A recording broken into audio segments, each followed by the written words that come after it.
सगळे इथे वेळात वेळ काढून आलात त्याबद्दल मनापासून धन्यवाद. थोडासा नर्वस आहे मी. गुरु ब्रह्मा गुरु विष्णू गुरुदेव महेश्वर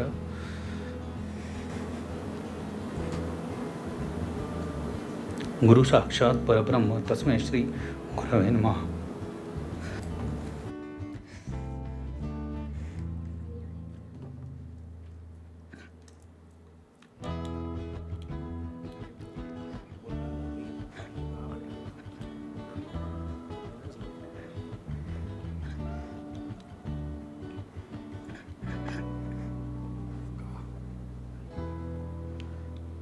माफ करा, थोडासा मी इमोशनल झालो.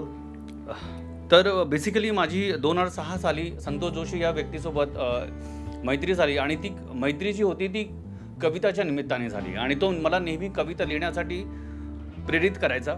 आणि साधारणतः 2019मध्ये कॅन्सरसारख्या रोगामुळे तो आम्हाला सगळ्यांना सोडून गेला. पण सतत त्याची एक ऊर्जा मला जाणवते, त्याची स्पिरिट मला जाणवते माझ्यासोबत, जो मला नेहमी म्हणायचा की तू कविता लिही. तर बालपणातून तारुण्याकडे वाटचाल करताना माझ्याजवळ शब्दांविना असं आपलं कोणीच नव्हतं. शब्दांनी मला घडवलं, मला जोपासलं, एकांतात गोंजारलं, हसवलं, रडवलं, रस्त्यावर चालताना पडल्यावर सावरलं, मला सांभाळलं, माणूस बनवून दूरदृष्टी देऊन जगायला शिकवलं. ते शब्दांनी, ते काव्यांनी. शाळेत इयत्ता 5वीला असताना मॅडमने सांगितलं की हस्तलिखितासाठी तुम्हाला कविता लिहायची आहे. त्यावेळेला मी माझी पहिली तुटकी फुटकी कविता लिहिली. ती कविता साधारणतः अशी होती की आमचा बाळू दिसतो काळू, आमचा माकड खातो पापड.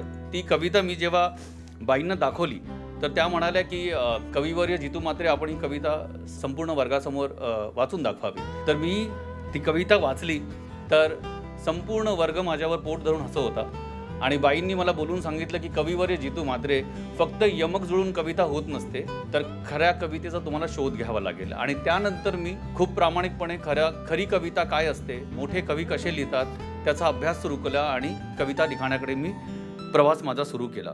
तर साधारणतः गेले 20 ते 25 वर्ष सातत्याने मी प्रयत्न करत होतो की एक चांगल्या दर्जाचं पुस्तक आपल्या सर्वांच्या हाती देईन. कॉलेजमध्ये दिवाळी अंक, वृत्तपत्र, मासिक पत्रातून काव्य लिखाण सुरू असताना माझा काव्यसंग्रह महाराष्ट्र राज्य साहित्य संस्कृती मंडळ मुंबई मराठी ग्रंथालय येथे सन 2000ला माझ्या पुस्तकाच्या प्रकाशनार्थ अनुदान मिळवण्यासाठी जमा केला. मला मंडळातून पत्र आले की आपल्या पुस्तकाबाबत विचार चालू आर्थिक वर्षात करण्यात येईल. मजकूर वाचून मला खूप आनंद झाला. मी वर्ल्ड कप वगैरे जिंकलो असं वाटू लागलं.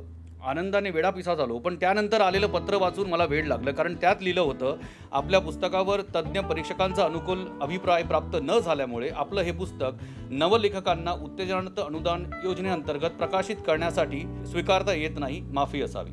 हे हस्तलिखित आपणास परत नको आहे असे समजून त्याची विल्हेवाट लावण्यात येईल. ही ओळ वाचल्यावर तर मला खूप वाईट वाटलं. विल्हेवाट शब्दामुळे मी फार खचलो, खूप वाईट वाटलं. मनाशी ठरवलं की कविता लिहायचं सोडून देईन, पण असं झालं नाही, कारण मला कविता लिहिण्याच्या व्यतिरिक्त कुठलंच काम येत नव्हतं. माझा एक मित्र होता विजय ढोकले, तर आम्ही दोघं लोटणकर कवी संमेलनाला गेलो होतो. जे मान्यवर व्यक्ती होते ते 80च्या वर होते आणि ते परीक्षक ऑलमोस्ट झोपले होते आणि माझा काहीतरी 55 नंबर होता आणि माझ्या मित्राचा 56वा नंबर होता. प्रत्येक जण आपापली कविता वाचत होता आणि आपापली बॅग घेऊन उचलून जात होता. तर आम्ही वाट बघत होतो की आता माझा कधी नंबर येईल.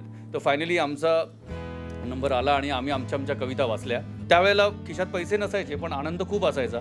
त्यामुळे मी ठरवलं की आपण विदाऊट ट्रेन जाऊया दोघं जण. जे पैसे उरतील त्याच्याने चहा वगैरे घेऊ आपण आणि पुढे आपण काहीतरी स्ट्रगल करू, कोणाला तरी भेटू, लिखाणासंदर्भात काहीतरी काम. दादर स्टेशनला मी विदाऊट तिकीट निघालो आणि माझा मित्र जो होता विजय, त्याला TCनी पकडलं.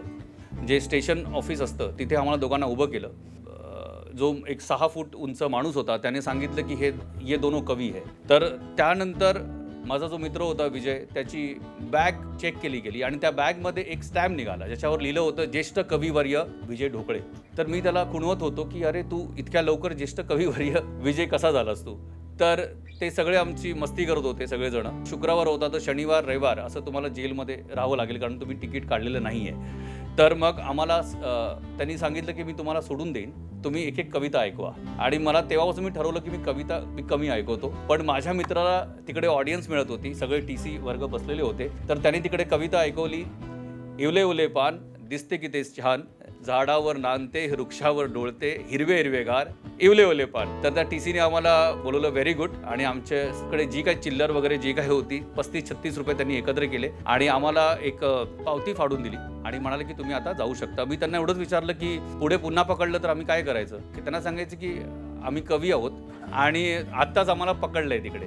तर साधारणतः ही एक माझी आठवण मी तुम्हाला सांगितली. पुन्हा एकदा मनापासून धन्यवाद, आपण सगळे इथे आलात आणि मान्यवर व्यक्तींचे मनापासून आभार मानतो आणि मी माझे 2 शब्द इथे संपवतो. धन्यवाद.